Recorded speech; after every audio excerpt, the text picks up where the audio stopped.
Hey everybody, welcome to what is, if you're watching this in real time, the final video of Skirmish Week here on the YouTube channel. So today I'm going to bring to you my top 10 favorite skirmish games. So when I say skirmish game, I mean a miniature game that you are activating individual models, not big groups or blobs of units. And typically, there's like 5 to 10 models per side, that kind of thing. And if you watch the channel at all, a couple of weeks ago, I did a top 10 collectible card games with my friends Marty and Matt, and I struggled with that one to get up to 10 games. This one was the opposite struggle. I struggled to squeeze this down into 10. This style of game over the last several years has kind of been like one of my favorite styles of game to play. Over the years, you've seen me review like Euro style board games, Ameritrash board games, social deduction games, and I've really been in love with all of those different formats.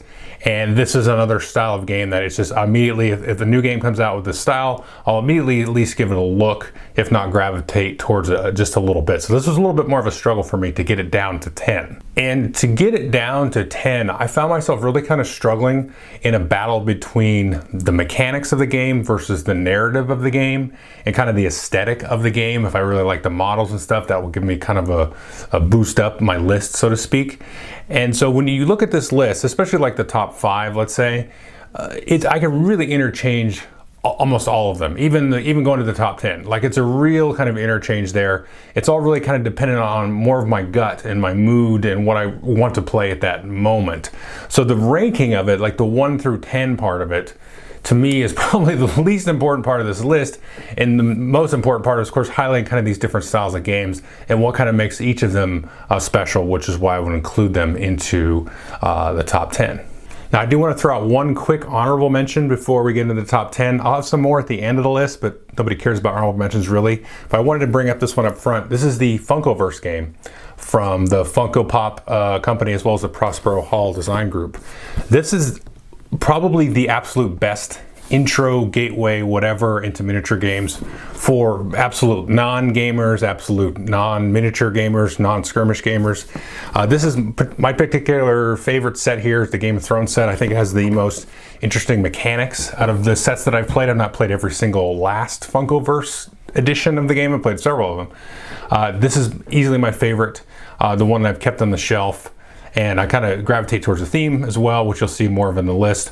But this has the absolute, in my opinion, best intro, ease of play, cool mechanics, cool scenarios, all this kind of stuff that you expect out of a good miniature skirmish game. You can open it up, there's funky, funny caricatures and cartoonish kind of things, and you can have a lot of fun kind of mixing and matches. You can throw the Golden Girls with the Game of Thrones characters, with Batman, with Harry Potter, with whatever, and the ease of play and the little bit of strategy that's there is perfect. So if you're completely new to this style of game and you're watching this video, or you have some friends that are really new, this is just fun and silly. Like, no, I don't want to oversell the strategy, oversell the complexity or anything like that. It's very lightweight, but it's a lot of fun, just a super lot of fun. So that's my one honorable mention. So let's jump in now to my number 10, and that is going to be Claustrophobia 1643. Here's the rule book, and I'm just going to kind of chat over some images and pictures of miniatures and stuff like that. And Claustrophobia 1643 is really just a board game, but it is 100% a miniature skirmish game. Now, it's a 2-player only board game. One side will take control of the demon player, or what's called the infernal player, and then the other side will take control of usually 4 heroes. Now, each player has their own individual board. You do this kind of worker placement, dice placement thing where you roll up dice. There'll be some dice mitigation, and you place them on your individual boards to activate the different demons or the different heroes, and you'll lay out these boards around the battlefield, and they give you lots of different actions to activate. Now, it's also supplemented by item cards and special cards that each side can use. And if you know anything about me, I really like the idea of a multi-use card. So especially the hero player can play cards for cool abilities, but they also play them to mitigate and change the dice that they rolled. So there's a real balancing act between, like, oh, do I use this cool ability? Do I, get a better roll out of this? And that kind of thing. So I like that decision space always in games where you have card play, that the cards can do a lot of different things depending on what you're trying to do tactically at that moment. Now, the play space is broken up by these large, huge tiles, and sometimes you'll flip tiles off the top of a stack, or sometimes the scenario that you lay out will be fixed. And what this game really is a tactical two-player puzzle. I often like to play both sides, where we take turns playing either the Infernal player or the Hero players. And a lot of times the scenarios can be weighted towards one side or the other. So it can be fun to kind of bounce back and forth and to kind of work out that puzzle of what you should be doing and the actions and everything that you should be focusing on that particular scenario. And the scenarios are fixed. They're going to give you very specific setups with the various different villains you can use or not use, and the specific heroes that you can use. So this game has a real blend of your basic board game mechanics on top of and alongside a miniature skirmish style game. So you're kind of blending that card play, that resource management with the tactics and the positioning and all that stuff on the board. And it's a really kind of interesting setting. So you have basically these ex-convicts or these convicts that have been recruited to go down into the underworld, into the depths, and fight back these demonic hordes that are coming out of, you know, the tunnels and everything like that. So it's kind of really quirky, dark setting, but it's really just a very unique game that kind of stands alone, and it really has that kind of bridge between miniature tactics and the board game style game, and I can't recommend it enough. I mean, it just blends all of those elements together in a fantastic way. So that's my number 10, which is Claustrophobia 1643. My number 9 is Rumble Slam. Now, Rumble Slam is a fantasy wrestling style game in a similar way where Blood Bowl is like fantasy American football. This takes all kinds of fantasy characters and creatures and then mashes them into kind of a WWE, WWF, whatever it's called these days, wrestling style game. So you have teams of wrestlers in kind of like different fantasy races, but you can definitely mix and match them. And you're going to basically have kind of like a Royal Rumble, but with teams, and everybody's in the ring at the same time. And there's different styles of wrestlers. There's small ones that'll jump off turnbuckles, fly off the ropes, and big hulking wrestlers that have lots of hit points and kind of act as a tank or a wedge in the center of the ring. And the game comes with this really cool like neoprene mat that looks like a wrestling ring, but you can also get these big MDF wooden 3D wrestling rings if you want from the company. There's custom dice and tokens for doing some of the different effects and for resolving combat. And the wrestlers' cards are really cool. They kind of show you all the stats and how much dice they're going to roll and their size and everything like that, some of the different abilities. And then on the back of them, it's got a list of all these abilities. So they make very easy to reference cards for each of the different figures that you're going to be controlling on the board. And players will make use of the entire ring, the entire board. Like you can throw your little guys on top of a turnbuckle and then they can jump off the turnbuckle, and you can run into the ropes and bounce off the ropes and get some momentum that way and do different special effects. And a lot of the special abilities and stuff will sort of piggyback and dovetail on top of some of those moves. So you're trying to get your wrestlers in a position where they can execute some of their more effective moves. And finally, like mechanically, one of the most interesting things this game does is the way that it plays with the initiative and how you're going to start off each round. So at the end of each round, when the initiative shifts and you pass your initiative card over, the other player is going to have to make a decision and say, I'm going to activate this particular wrestler first this round, and then you're going to have to choose. And then you're going to roll for initiative there, and then you're committed, each of you, no matter who wins that initiative roll, to activating that wrestler first. And then you can activate alternating after that, you know, whatever wrestler you want. So that kind of weird, just real subtle mechanic there really does some interesting stuff with the tactics that are on the board. It's a really smart little thing there. But the reason I like this game, so I had to pick one sports-oriented skirmish game to put on this list because I really like Blood Bowl and Blitz Bowl and Dread Ball, and Guild Ball is a lot of fun. But Rumble Slam is definitely my favorite. And the one that it has the most life and the vibrance coming out of the game, above and beyond all the others. Although I really enjoy, frankly, all those that I listed, I really enjoy all of those. But this one, the whimsy and stuff is just like flying out of the ring at you, and all the special abilities and everything, and the way that all the mechanics and everything just sync together. And it's just so silly because it's, you know, it's wrestling, which is fake, with fantasy, which is more fake on top of fake on top of fake. So it just gets you right into that kind of fun mood of throwing together this, I don't know, this mixture of everything and magic and everything. But the tactics and everything of it are really sound as well, because you have like the big wrestlers that you can kind of run out, and it's almost like, it feels a little bit like you're playing a large scale war game like Warhammer Fantasy or something, because you have these big guys out there sort of screening and flanking, and then your little acrobatic maneuvers trying to get around because they're susceptible to getting pounded in the ground and tossed out of the ring easily, but then you want them to kind of pull off some cool moves and stuff. So you're kind of playing around with that balance there. And the other little tidbit I want to leave you with is it has this crowd pleasing kind of part of the game, which is really cool because that's really a part of the wrestling, the showmanship part of it. Where if you do the same action too many times in a row, then the crowd will kind of start to turn against you. And then you also have these abilities where you can try to do this real crazy maneuver, crowd pleasing maneuver, and you might get a boo, you might get a cheer, but it's almost like a push your luck thing, because if you pull that off, like let's say you get behind, you start to lose some wrestlers, you can try to go after that kind of big comeback win by trying to pull off these really just crazy, ridiculous stunts. And so that, again, just kind of layers on top of all that other stuff where it allows you a way to maybe play cautiously a little bit and do a little bit, but then if you try to really go for it and try to do that big splash ability, just the combination of those two approaches is a really cool, adds to a really cool mechanical experience on top of all of that theme and everything that's all dressed up there with all the fantasy. So that is the number 9 Rumble Slam. My number 8 is going to be Warhammer 40k Kill Team. And the new edition here of Kill Team just came out a couple of years ago. They've had, of course, a couple of supplements since the release. Nothing new in the last probably year or so, but they have promised more stuff. And this, of course, is taking like your standard kind of Warhammer 40k armies, but then shrinking them down to just like one squad or one unit with maybe a leader alongside it, and playing on a very scaled down battleground. It's like 22 inches by 30 inches, almost kind of a board game space. And you can use just about any army faction that's out there. They've even got some rogue trader factions that you can use. You can splash in stuff from their Blackstone Fortress Warhammer Quest game. And this faction here, this Mutant Gellerpox faction, is probably at least my favorite looking faction. I just love how these guys look. They've just been living in a Space Hulk or a random spaceship for too long, and Nurgle got to him a little bit there.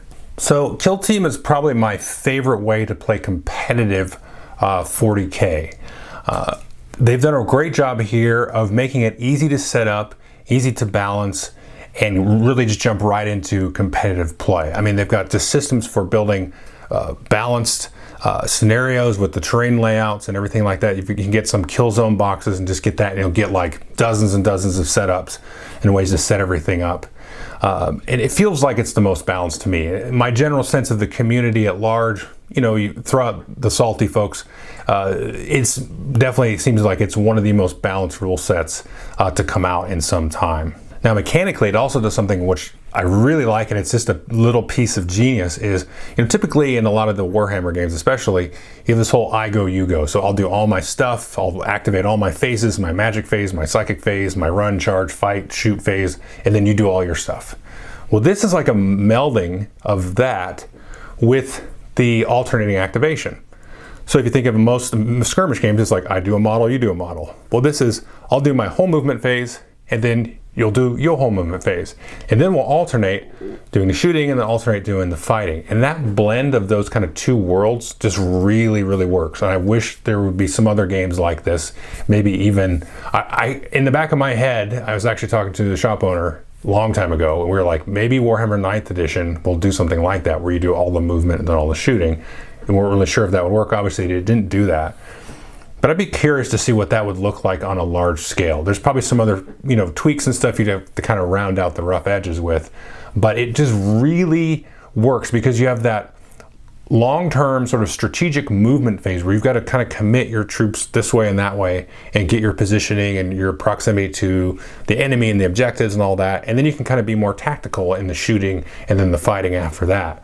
So it's that blend of sort of the long-term strategy, the movement, and the positioning, which is 90% of all of these war games, these skirmishy, battle games. And then you have the tactics of being able to react to conditions as they're happening, almost like in an immediate kind of visceral sense, which is what you want out of a skirmish game.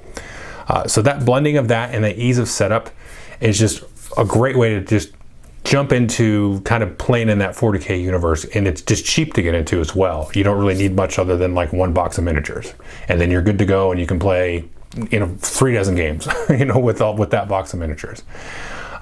So it's just like smooth butter and easy, and the mechanics are great.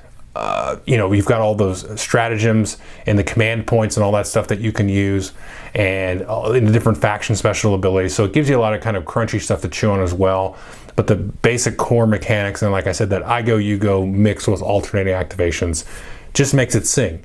And it's just, in my opinion, the best way to play competitive in probably just about any skirmish game, miniature skirmish game, or any kind of miniature game in general. This is right, it has to be right at the top of the list for competitive.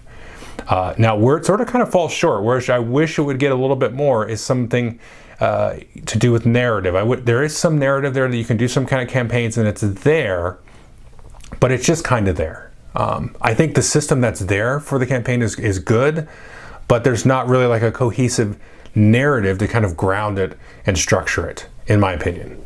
Compared to some of the other games that are coming later on this list. I think if it had that, this would be way higher at the top of the list.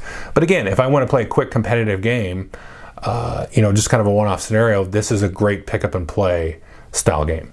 So that's number 8, Kill Team.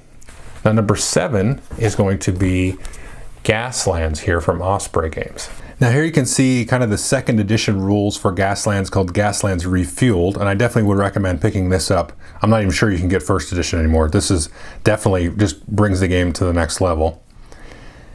And this game has custom dice for the car maneuvering, which I'll talk about in a minute, and also templates, kind of like in X-Wing or any of those so-called flight path games where you pick a template and then move in this case, your automobile with it.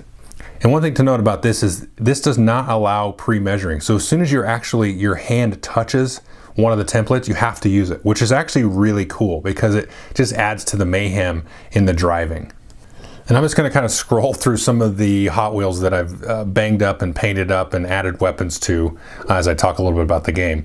But the one thing I want to take away from this is this game is just super dead cheap to get into. You get the rule book, maybe print out the templates, you don't have to get the plastic ones.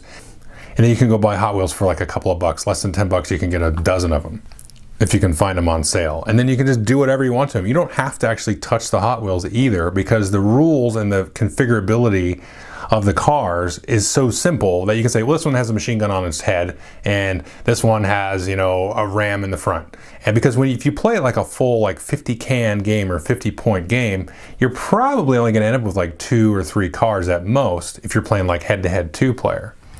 But you can really have fun with like just getting cheap like World War II Army guy guns or random 40K scrap or any other kind of scrap you can find.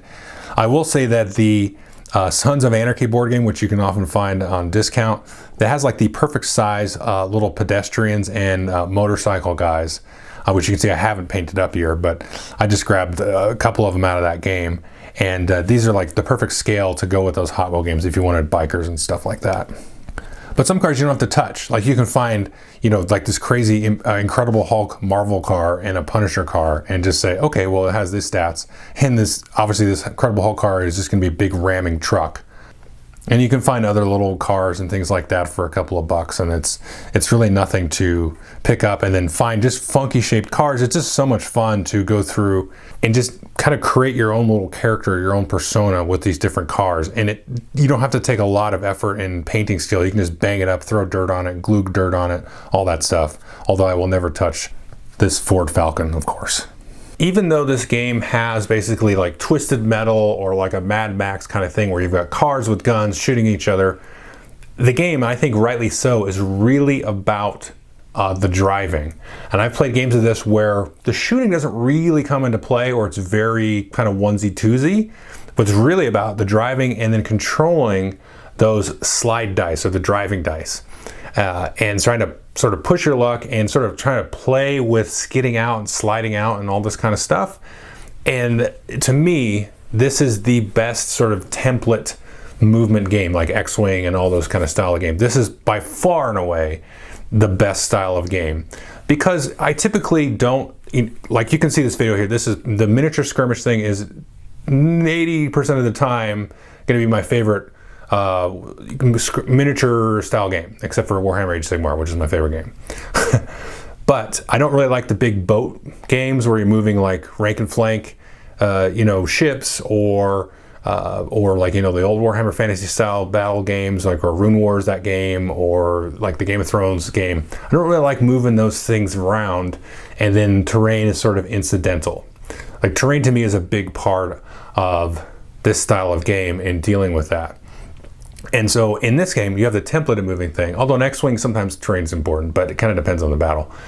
But the template movement here, the terrain and everything is very important, at least to how you set up the table. You can run into walls and barrels and all that kind of stuff, or other cars. And the driving can get away from you, which is really fun in this kind of style of game. Or you can try to push the driving away from you, so you can like go a certain turn and then slide out and spin and try to get that angle so you can get that one shot off and shoot at the other guy and stuff like that. So because the driving is so important, it just makes it that much more visceral. And there's been times where I'm like getting excited, like almost sweating a little bit here, because of how the driving and the dice and everything is going to work out. And so just that aspect of it, it's just unlike any other game. It just sits in its own very unique space here. Now, as far as like the narrative, it's similar to Kill Team. This is one I really wouldn't want to play competitive, first of all. But this is, to me, is better for like the one-off, like, oh, let me build a little team here, and you build a little team, and then we'll go at it. Instead of building up, frankly, I've not really scratched the surface of it, but the campaign and stuff where it's like a TV show, it's almost like the old Running Man movie where, you know, they're competing in like a death race kind of thing for entertainment. That's neat. I like that approach to it, but it just doesn't interest me to get into and do a campaign like that, because you can get like audience points and all that kind of stuff. The thing that I think that theme it does well is it really puts the player in a position of creativity, because I've seen so many just interesting sort of teams that people have come up with. I mean, you saw from just the cars that I did, most of them I just like banged up and they look like they belong in Mad Max. But I've seen all kinds of different motifs and everything like that from the styles that people have applied to their cars. And a lot of times you don't really have to do much to a car, and you can leave them cleaned up too. Like that's I think that's a legitimate way to do it. And, you know, have a team of just different styles, because you can do a light team of just like lots of small vehicles and buggies and have a bunch of cars, or at least a few more cars, or like have one team where you have like the monster truck and then the other car, and that's it, and that's your team. And so I like that they didn't just like say, let's just set this in Mad Max and just have that be the universe. Now there is some new scenarios and stuff in the second edition that kind of, you can play that kind of game where you have a little bit more of a narrative arc kind of thing, and kind of separate from the TV show. It does kind of give you some sort of tools, let's say, to do that. But I like that they did that, because then you get to see the creative approach that people can do. Like you do like neon teams and, you know, bright colors and very clean aesthetic and all that. So it allows for players to get into that world and just, you know, be a little bit more playful with it. So I do appreciate that part of it. So anyway, that's my number 7, Gaslands. Awesome game. Number 6 here is Imperial Assault Skirmish Mode. So I think the Imperial Assault Skirmish Mode has to be the most underrated miniature skirmish game that's existed. I know it had some initial buzz when it first came out. I watched some competitive matches via Twitch on the FFG live stream. They were very intense and interesting to watch when the game was early on in its stages. But it just kind of petered out, and I know the game is effectively ended, but you can still find these boxes out there, and you get the bonus content of having a large-scale dungeon crawl that could be played one versus many or against an app. But as you go and kind of collect the figures and expansions for this, you're going to get like over 60 different very thematic scenarios that you can put together and build really cool maps for. Now, it's not a three-dimensional terrain, it's all flat and everything is 2D, but the art on the board and everything kind of brings it alive. And then, of course, you have the Star Wars figures and everything like that. All the different characters from really the original trilogy era, but kind of a little bit before and after with some of the other kind of extended universe stuff, some of the cartoon stuff, you know, some of the novels and things like that. So you get to play as all your favorite characters, a lot of the cooler characters that are out, and some of the extended universe and so on. But this is really just, again, a great meld of cool mechanics with cool theme. Now, there's not really like a long narrative arc that you can set up and do like a skirmish campaign. I mean, obviously you can go play the dungeon crawl mode kind of thing with the Dungeon Master or the app and play through that way. And there's a lot of cool stories and stuff like that. We played through the original campaign. And it was fun. But it's not even close to my favorite part of that game. My favorite part of this game is the skirmish mode. And there's kind of two reasons for that. One I kind of talked about a second ago was the scenarios. And the scenarios, they set up these kind of cool, kind of like one-off kind of vignettes that you can take and have, you know, kind of replay something similar to what it might have happened in the movies or the books or something, or you can build your own team. So you can build kind of the Empire or the Rebel Alliance, or you can build kind of a smuggler team. You have Jabba the Hutt with some of the bounty hunters and some of the other kind of smuggler characters and so on. And there's just a ton of variety of the different tiles and maps and things that you can set up. But then there's also these cards, which I'll show you now. There's this large stack of special action cards that you can get. And so in addition to kind of building up your forces and like adding upgrade cards similar to X-Wing, so you get Luke and he costs like 16 points, and then you can throw in the special gun or whatever, the droid out the sides and there's an extra 4 points. Then you build a deck of 15 of these small cards, and they're just like special actions. And some of those cost points, some of them don't. And then you draw a hand of, I think 3 cards, I'm forgetting. But you draw a hand of that, and then you go and there'll be terminals at the different parts of the map. And the maps are all gonna have like different objectives and things. It's not just like, it's all objective based, which is, I love, you know, it's not just go kill the other guy, skirmish type thing. It's go and do this, and so this is your mission on here. If you're the defender or the attacker, you have a different sort of asymmetrical objective, but then there'll be these terminals and computer things around there, so it'll allow you to draw these extra cards. So it's a balancing act of kind of, you know, fighting the other player, going after the objectives, and then getting access to these cards, which you can just kind of play at any time. And it's just, it's so kind of efficient and simple the way that that works, because you just get the cards and play them. But you've got to waste time and actions and resources, mostly time, getting the cards. And then you've got to be able to play those cards at a good time. Because if you just play them, then you don't have any cards, and you've got to then go back and try to find and get to a computer terminal, which can get blocked off, or, you know, somebody can move Darth Vader in front of it who's really strong. You don't want, you know, you don't want to get at that. So there's a good kind of tug of war of the space, of the tactical space, between whatever the scenario objective might be versus, you know, getting access to those cards, which can be really cool kind of one-off abilities that are neat.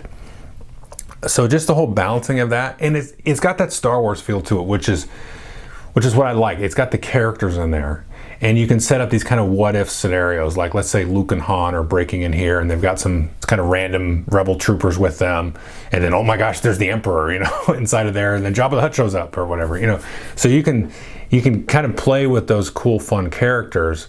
And it's got that really kind of efficient, streamlined FFG style rule set with the special dice and all that, and that cool kind of card play balance thing.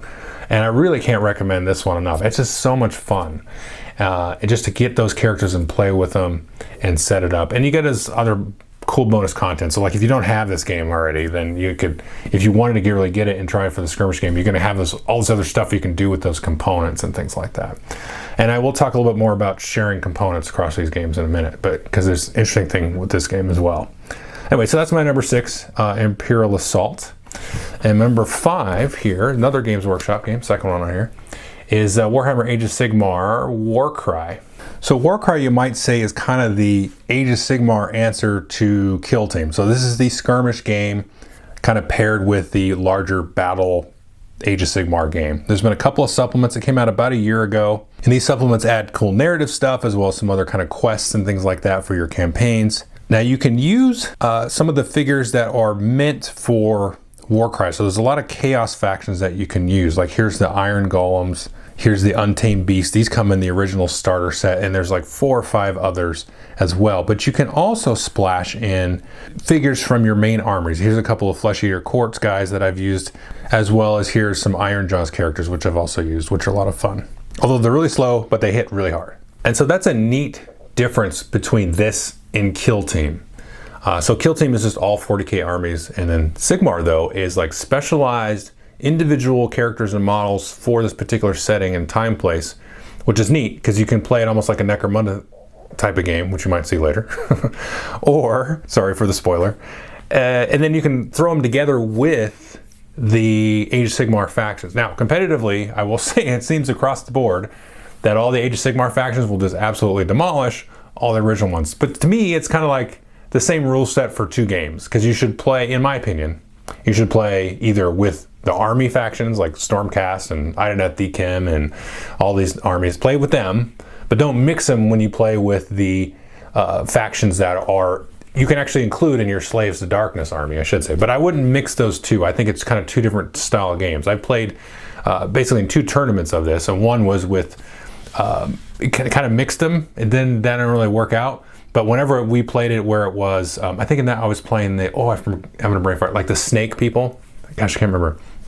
It was them, and then there was a mix of the 2 styles of factions, and far and away the Sigmar ones blew them out of the water. But when it was the basic Chaos dudes, those were really fun games. And then another one where we just played it, and everybody was using the Sigmar ones, and it was all balanced as far as that goes. So, you know, light sample size, but the general consensus online seems to be that you probably should keep them separate and then play with it like that.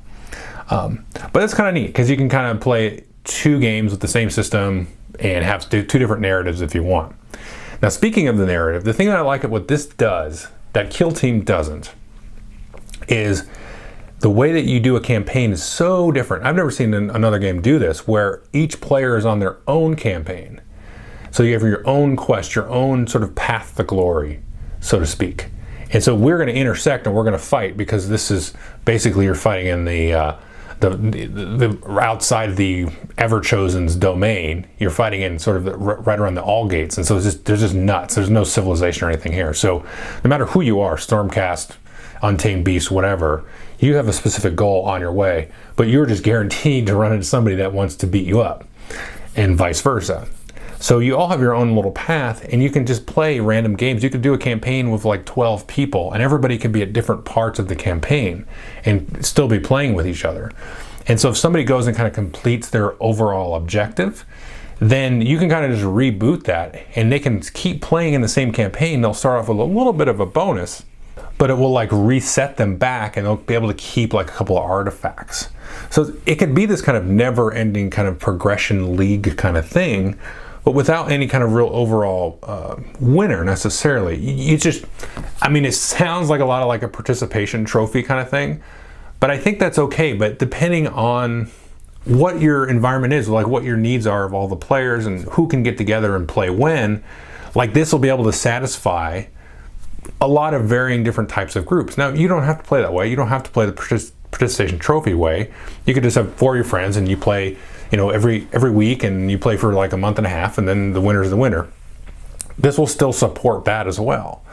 And there's just a lot of cool other little mechanics and balancing things that this does to help support keeping people involved in the campaign over a period of time. And I really like that. But it also has that same sort of competitive setup idea like Kill Team has, where you can kind of draw the cards and build up balanced maps and all that kind of stuff. So it's very easy to do that quick pick up and play style competitive game. And so it works really well for that. And it's like the same size board as Kill Team, the same basic amount of terrain and all. So it kind of, this one really works a little bit better than Kill Team in that way, where you have the narrative side is there. I mean, it's not a thick, heavy narrative like some other games, which we're going to talk about here in about 2 seconds. But you can still have it, and you can still have that league. And it's really kind of that perfect blend of the narrative and the competitive side. Now, this also has a couple of other real good quirky board game mechanic style things with some of the dice play and the way that you allocate for the initiative.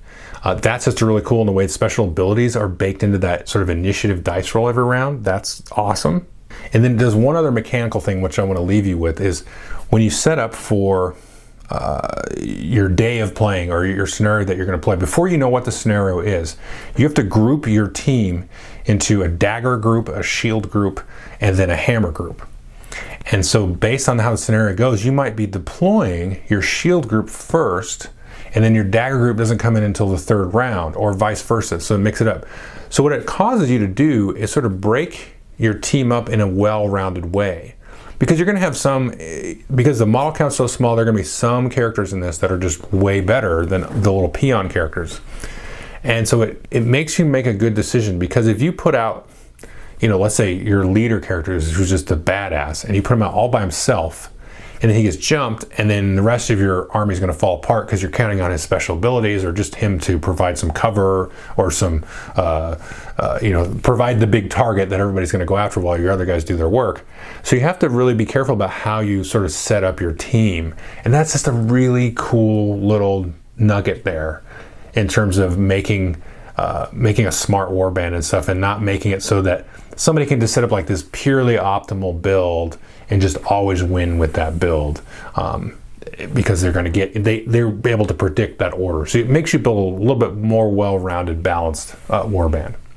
So that's a really cool thing. So that's Warcry number 5. Now number 4 here is going to be Relic Blade. Now Relic Blade is written, designed, illustrated, sculpted, published by one person, Sean Sutter, under the banner of Metal King Studios. And he's created the whole world and all the mechanics and the components and everything himself. And I should say, before we get too far ahead, there is actually a campaign supplement that you can get to kind of enhance the basic game and the basic campaign. And this is another skirmish game that has cards representing units. And you've got all the special abilities. You can track hit points on it. It tells you what kind of upgrades you can assign to them. And those upgrades are cards, so those are going to cost points along with your figures. So when you build, like a 100-point warband, it's very easy to kind of just build it with a deck of cards. And there's a lot of other decks of cards that you can get with the game. And you can see the Relic deck. And this is one of the things that you're going to be kind of going for over the course of your scenarios and the campaign in general. And one thing I like about this, it's a little bit loose with the factions, so you can have advocates and adversaries. Like I've got a bunch of undead adversaries, but I could mix them with some of the pig people or the evil water people or whatever if I wanted to. And then here I've got the more humanoid, the lone guard. You can mix them with some wood elves and wood people and elves and so on if you wanted to. And again, it just amazes me that he wrote the game, he designed the game, he illustrated the game, and he sculpted these miniatures. So I think Relic Blade is probably what would pop into my head first if somebody said miniature skirmish game. I would say Relic Blade. Because this has basically everything that you would want, and it's very beginner friendly. You only play like on a 2-foot by 2-foot space. The world is just really accessible and easy to get into, and it's very unique. It's like probably one of the most unique things on here in terms of, you have pig people and water people and all this kind of stuff. It's just very imaginative. And the mechanics are very board gamey in a way. In a lot of ways, it kind of reminds me back to my number 10, Claustrophobia 6 and 43, where when you activate a character, you're rolling a pool of dice. And then based on how you allocate those dice, those characters will do different actions. Like you might need to activate this dice to do an attack, so you roll that and see if you get a hit. And you might want to allocate dice to do a special ability or something. Or you might save dice sort of as a dodge or a block when you get attacked, or use an extra dice to sort of aim and make this other attack better. So you have this little resource pool of dice that you're trying to activate. So the kind of the day-to-day, the turn-to-turn mechanics are really interesting. But then on top of that, you have this cool, unique world, but also these really interesting campaign rules where you're either trying to get influence in a certain amount of gold and treasure and relics and stuff, but you can also kind of flip that on its head and use that sort of same influence resource to have like a map campaign and just do fight over territory and stuff and sort of pay influence for that. So you can set this up in a way where you can have a real kind of tight linear narrative and tell a real kind of concrete story, which is something that I think is what pushes this one and some of the others here sort of up to the top of the list. And the mechanics here really kind of support that. And there's a lot of rules here similar to a lot of these other games, and especially like even in like 40K proper or Age of Sigmar proper, where you can set up different environments with different rules and plug and play all of those kind of different things. So as you kind of jump in, you can kind of ease yourself into more crunchy, a little bit more complex, a little bit more narrative driven types of things that you can get into. And the game will just kind of have that layer of depth there that you can kind of plumb through. And it just is a really solid package in the way that it's put together. So again, the reason this is like higher on the list than some of these others is you have that really good, concrete, solid mechanics with, again, solid backing mechanics to sort of help guide you in your campaign. And it's just, it's just an amazing that one person did this. I know I harp on that a little too much, but it's just great. And it's really a lot of fun too. And it's very quick and easy to play. And it's accessible the way that you kind of use the cards to kind of build your warband, like an X-Wing or Imperial Assault. It just makes it so easy to like deck build or list build, right? Anyway, so that's my number 4 Relic Blade. And honestly, my struggle here was between number 4 and number 3, because I can argue one or the other should be higher. Like I said, the list ordering thing just bugs the crap out of me. So anyway, my number 3 is Kings of War Vanguard. And really, Relic Blade and Kings of War, they really kind of compete with each other in the same sort of space. They're both fantasy skirmish games, and they both have, little warbands. Although your warbands in Relic Blade are going to be a little bit smaller than the warbands in Vanguard. Now, Vanguard, of course, it's got a lot more miniatures and things to choose from because it's set in that Kings of War universe. So if you have a Kings of War army, you can just grab 10 models out of it probably, and then you've got your warband. And in addition, it also has a campaign supplement that has a little bit more theme and narrative and stuff to kind of piggyback on top of the campaign that's built into the rulebook. And this actually does integrate a little bit more directly with that, because you will kind of use and swap scenarios around, and I'll explain that in a second. And again, it does have cards for each of the units. They've got the points on the units. You can see all the special abilities and things like that there. They've got the equipment card. That's got all the points or the gold that you need to spend to put it into your warband. So just like Relic Blade there, it's also got this cool thing where they release a small pack of cards. You can see here it says version 1.1 on it. So when they, instead of releasing like a whole new book or a whole new edition or whatever, they just release a small pack of card that updates different units and warband abilities and all that stuff. And you can see very clearly if there's a 1.1 version of it, that's the card you should be using. And it's super cheap. I think it's like $8 or something to get this. And so that's just a really cool, efficient, customer-friendly way to update the game. And here you can see the 2 warbands that I have, and it's got a similar approach where you can have sort of the evil side. You can see here the Abyssal Dwarves, or you can have the good side, and here I have the Basileans here. Now obviously I just did a review of this 2 days ago, so I'm not going to go too much into more details on mechanics and things, but I do want to show you these dice, and these are the command dice. And these command dice are something that Mantic Games, who publishes this, has really made use of in a lot of their miniature skirmish games, starting with Dead Zone, and then in the 2nd edition they kind of moved to the dice, and then in their Walking Dead skirmish games, and now into Vanguard, although I don't know which came first on as far as Walking Dead goes. But so you roll these dice at the beginning of the round, and then they generate for you power points and action points that you can spend for different things. So this is great because it gives you this other kind of resource, again, a resource to manage alongside in conjunction with the miniature tactics of the game. But then they kind of double down on it with this game, and they add that layer of fatigue. So you can push sort of a figure to their limits, and if you have enough power, that maybe isn't so bad for you, but you've got to really weigh those decisions, and that just really kind of bakes itself into the game and sort of trying to read.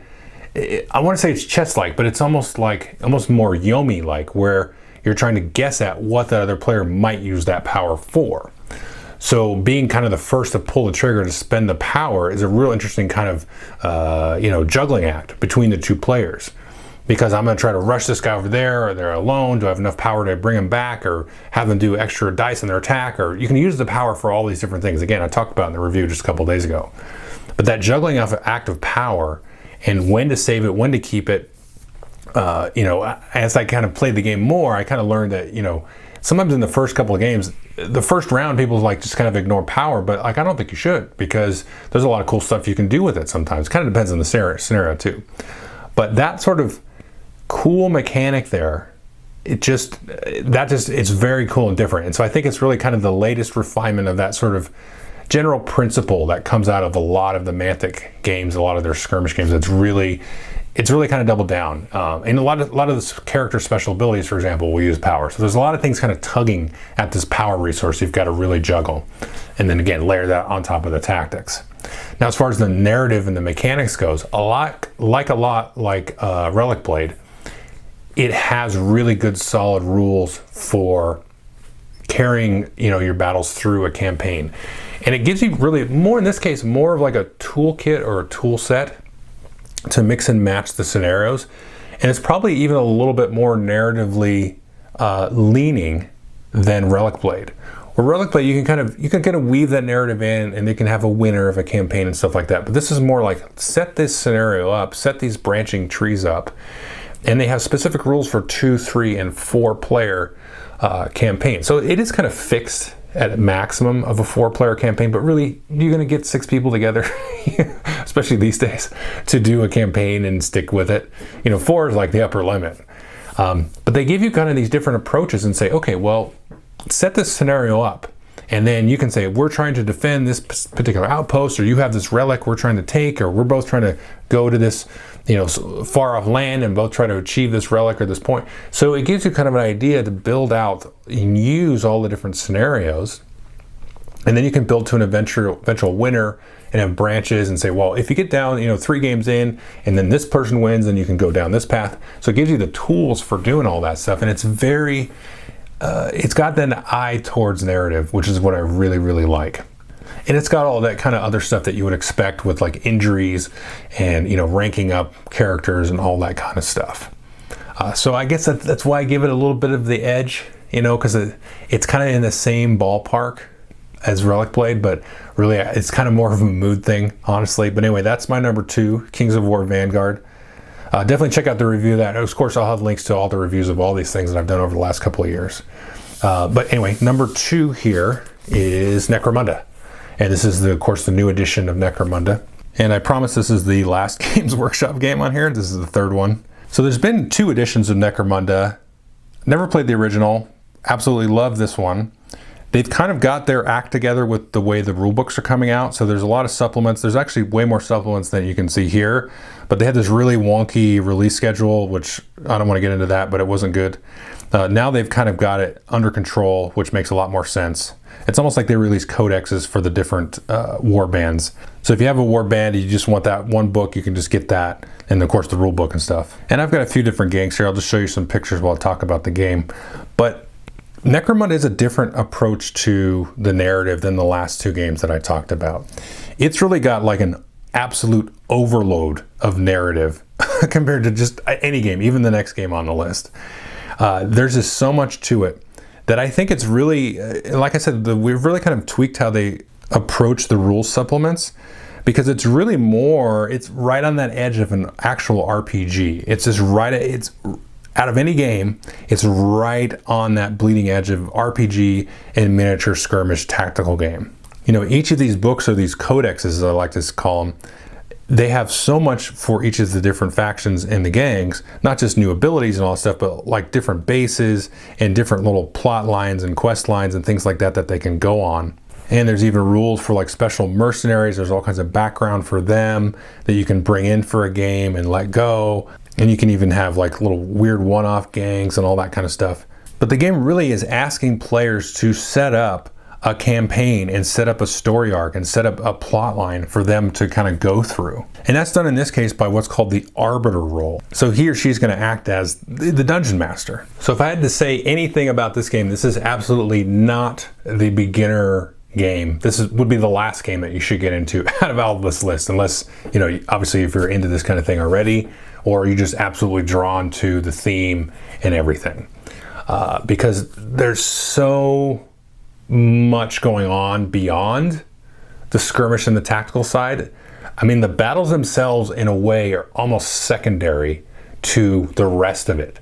So the in-between game, it's at least equal to what's going on in the battles, because you've got to deal with managing your different territories that you control, the different hideouts and things like that. Maintaining kind of the health and lifestyle of your gangers, and there's just a lot of stuff, and there's lots of different plot lines, and also just each of the different kind of factions has just little things that they are kind of going to be into, similar in some way, in a very, very loose way, to what's going on in Warcry, where you have kind of your own thing that you're doing. This isn't as decoupled, as separated from each other. Everything's still kind of, you're going to be fighting over the same territories and things here, but you have like your little objectives and things that you are going to be specific to you, that are going to get you bonuses and so on. And so in the larger story, kind of depending on how the battles go and how you kind of decide as a group of players with the Arbiter, where the bonuses are coming from, because you're in this living, breathing underhive of a world where gangs are fighting over certain things, and they're doing jobs for some of the higher ups. And so the arbiter can kind of act as those higher ups. And then also they can play in the games too, because you're really playing this, you really should, in my opinion, play this not competitively. Because this is probably, although the number one game, which I'll get to, might fight it, but I would say this one is more random than any of these other games. Because you can lose guys, and the battles themselves are very delicate. They're very brutal, and you can have just guys die because it's life in the Underhive and life in Necromunda. You have to be very careful about it. So you can get to places, and I play games where it's like 10 minutes into the game or 15 minutes, I'm like, I'm gonna bug out because this is not going well, and that's gonna end the game. So you have to be really willing to accept that brutality of it. So in a ways, it's almost like an unwieldy RPG where you have these battles and you got to set up all this terrain and skirmish stuff, but you got to have folks around you that are willing to get into the story aspect of it and all of those RPG aspects to it. Now, the in-battle mechanics are super crunchy. Like, there's so many actions and things. So like in Kings of War, you have full actions and short actions and all this stuff. This is all kinds of different styles of actions, and there's actions just for everything. So it's to that level of granularity and detail that an RPG might be in, where you're climbing through vents or climbing this up, and all these kinds of things, and you're rolling to see if you have to reload your gun and all that kind of stuff. So it's very granular and peculiar, but that's what I like about it, and it has that level of detail also carried to the in-between part, to the in-between parts of the campaign, and you can spend so much time adjusting your warband and stuff. So because the game, it could be like 15 to 45 minutes. You have to set up the terrain, do all that kind of stuff. And then in between games, you don't want to just say, well, I'll do that later. Like, you have to kind of manage stuff in between games. So that's going to take you another half an hour. So really, the amount of time that you spend playing with the figures and the models and stuff, it's a lot less than you might expect. So I really like that. I think that's neat. And it really kind of gets you into the world and the crunchiness of it. But, this is like, I'm kind of caveating this particular entry because this is going to be, you're going to love this or you're just going to hate it. And I love the setting and the theme of this as well.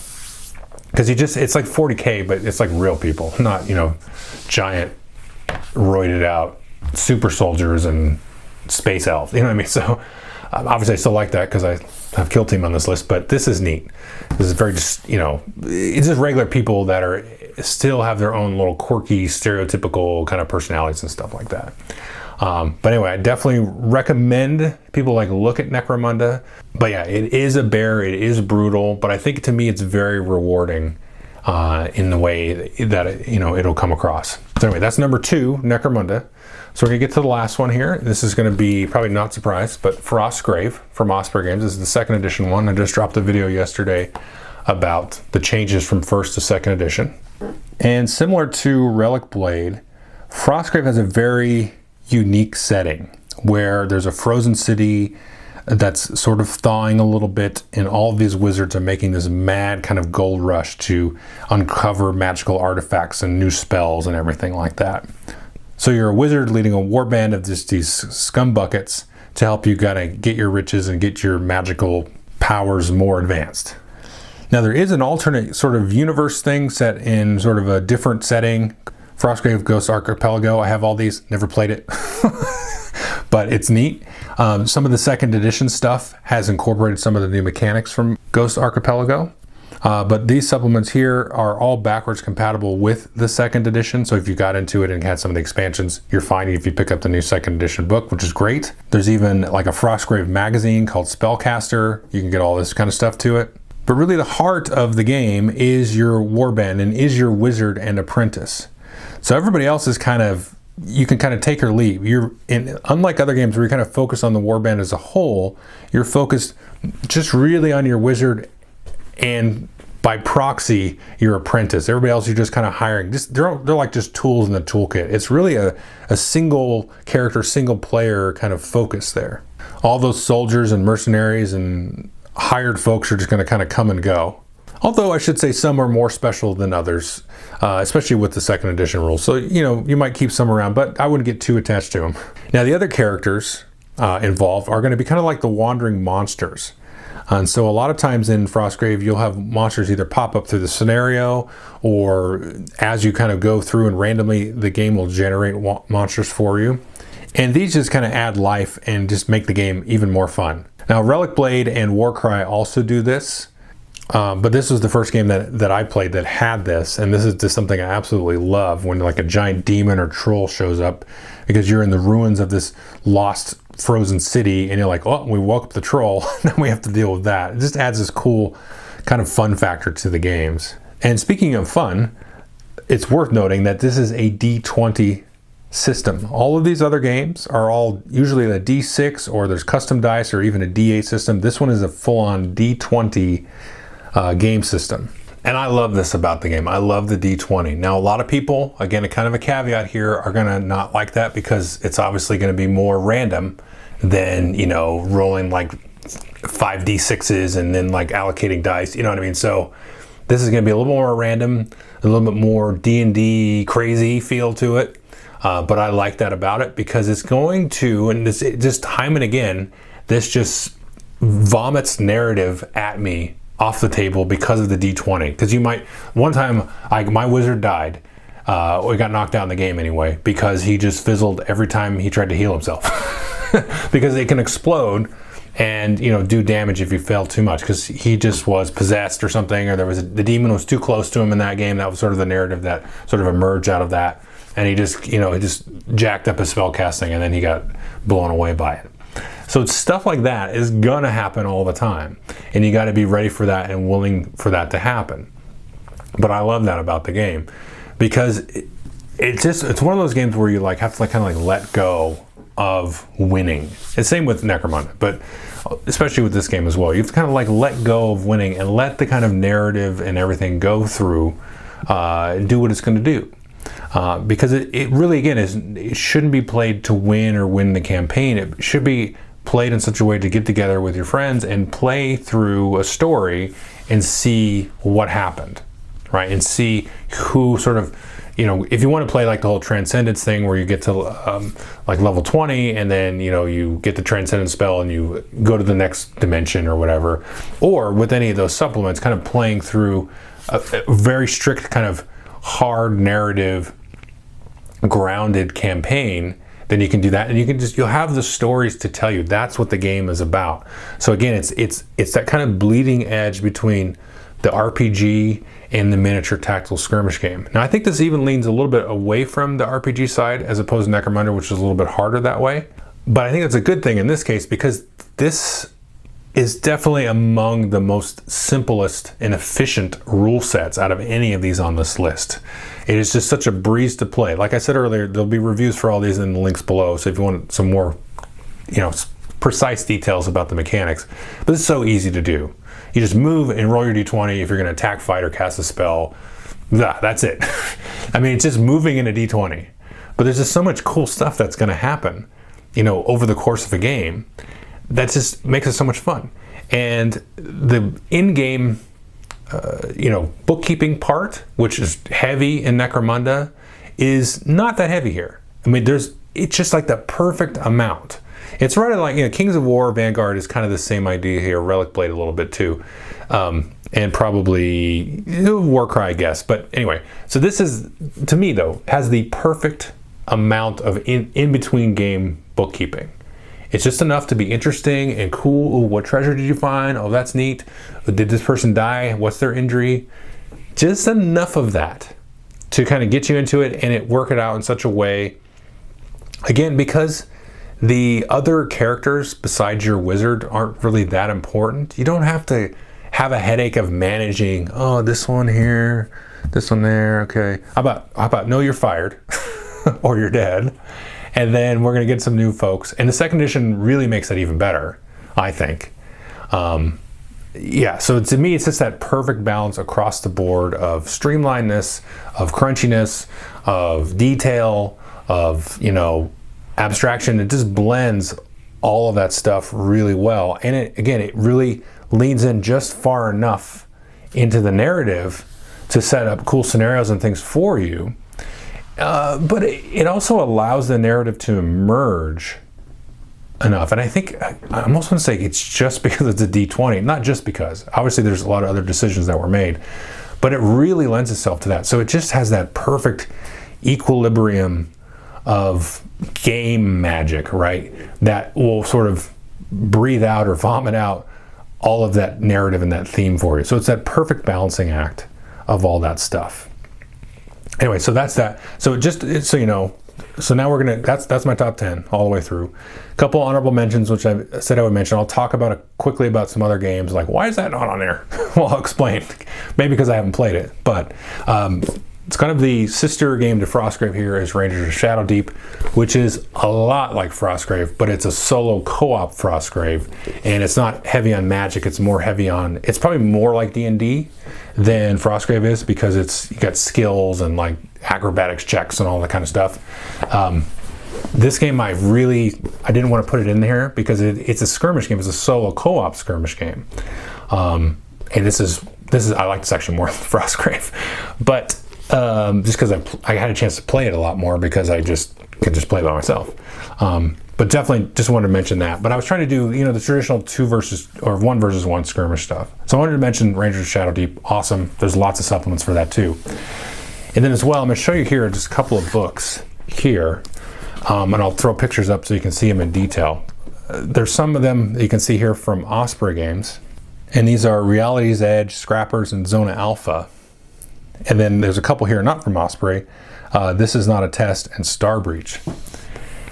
And I've had a chance to just kind of play around with some of these, and some of these I've just read the rule book, like Reality's Edge. It's a huge rule book, and I read that thing cover to cover, and it looks awesome. And what I want to do is these games, a lot like Frostgrave, where you just get the book. It doesn't give you miniatures or dice, and there's no box to buy or anything.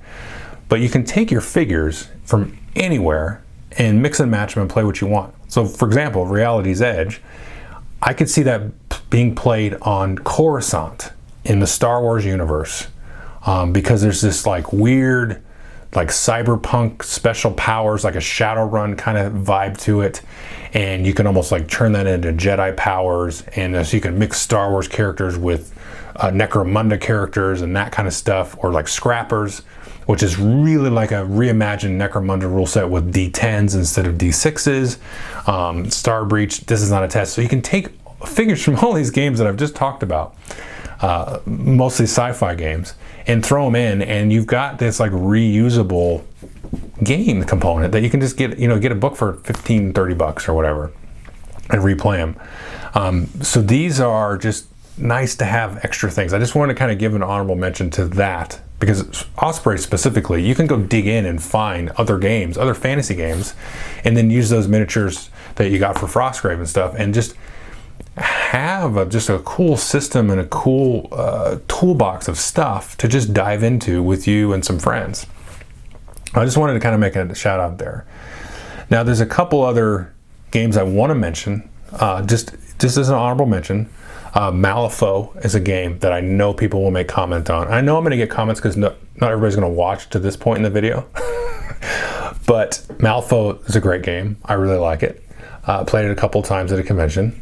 It's good. It's not on my list. I'll get that in a minute. War Machine, which I kind of call War Machine a skirmish game, because the one time I played it, it was just a couple of figures. I don't remember. It was like 4 or 5 figures per side.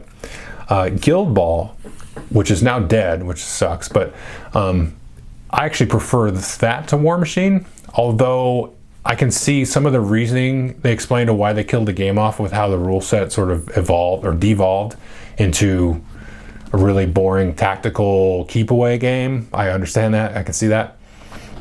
But I like those games too. Then Infinity, which invariably I can probably count the 3 people that will mention Infinity, all because they always mention it when I talk about the style game, but didn't really enjoy that game. So a lot of times though, like I said at the beginning, the theme, the aesthetics, the model quality, all that kind of stuff, the packaging and how easy it is to get into, that's really informing a lot of this for me. And some of these other games I didn't really dig into that too much, but I'm sure they're fine games. Now there's a couple here that I want to try But again, it's kind of this thing. So if you can see these, all of these are fantasy or sci-fi or whatever. And so I can take terrain, which takes up space, and models in some of the cases, you know, like I said, with scrappers or whatever, and use them and not eat up closets and closets of storage space, because I have that sci-fi or fantasy stuff. And so all those models could be reused and shared across everything, which is just great about a skirmish game. And that's one thing a skirmish game or a skirmish style approach to the miniature life kind of has, is you can reuse these components and do interesting things with them. But there's two games that are neat that I want to look at, but I don't really want to look at. But they look good, and I wanted to give them a mention. There's a Crisis Protocol, the Marvel Crisis Protocol, which is from kind of Fantasy Flight Games, but also from somebody else. I can't remember. And that looks like a really cool superhero skirmish game, but then that would require like modern terrain, and but the other sort of knock against that one is, how do you build a cool warband that makes sense other than just like the, you know, mixing, matching heroes and villains and stuff randomly? Like, so the narrative part that I've been kind of harping about on my list is, I feel like that would just evaporate for me. Whereas something like when I'm playing Marvel Champions, the card game, or some other game, for some reason in that format of game, it's a little easier for me to get into that sort of just throwing, okay, the Hulk and the Punisher together because blah, you know. So that, it looks neat mechanically, but the narrative part seems sort of tacked on, and I don't know how much narrative and stuff they have in there. I don't know, it just seems strange, but it does look like a neat mechanical game. Now, on the flip side of that, the Dracula's America, which is an Osprey game, looks really cool. I really like the theme and stuff of that one from the other side of it. But again, the terrain and the miniature line and all that kind of stuff is not really something that I can really mix around with. So yeah, so those two games look really cool, but I don't know that I ever really want to play them. That's all I want to say. So if you have like a inkling for a superhero skirmish game, Marvel Crisis Protocol looks neat, and Dracula's America looks just, if you want like an old west one, yeah, that looks cool. I don't know, something about that looks really neat. But anyway, so that's the top 10. Kind of want to just go over all that. I know I've been promising this video for a while, and so hope you enjoyed it. There'll be links to all the reviews and stuff in the description. I think that's all I got to really say about this. Yeah. So any questions or comments, throw out the recommendations. You know, I know there's some that I haven't looked at. I've looked at like all of them. I went through and like looked at Song of Blades and all these other different ones. And but again, I just try to have that criteria for myself, you know, to see what is worth keeping around or not. Anyway, so that's the top 10 list. Thanks.